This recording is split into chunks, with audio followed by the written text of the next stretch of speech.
everybody, welcome back to my kitchen, and today I've got something so neat for you.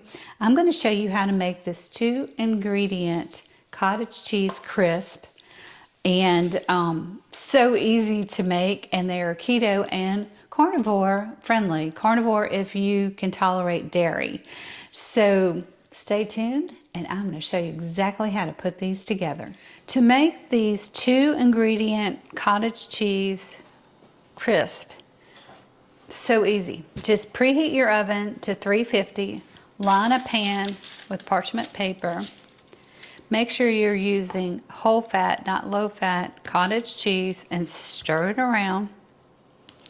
And then I like to just use a tablespoon measurer, and I'm just going to put dollops of this on the parchment paper.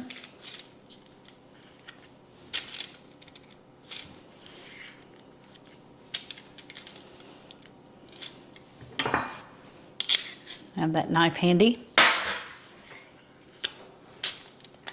I'm just going to make 6 because I'm the only person that eats these, and it's just a really good complement to, you know, if you're having a steak, or like I'm making a Boston butt pork for later. So this is a great complement to it. Now just take another spoon and kind of flatten them.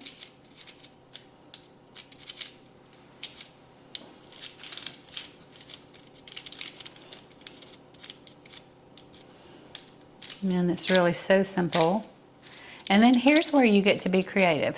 You can cook them just like this, no seasoning. Or you just pick your favorite seasonings that don't aggravate your stomach. And I've been really fortunate with seasonings because they don't seem to affect me very much. So I really like the Everything But the Bagel from Trader Joe's. But you can get this anywhere. I've even seen it at Costco in a big container. So you're just gonna generously sprinkle this on.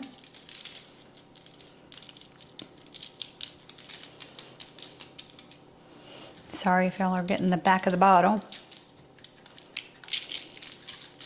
But that's what you want them to look like.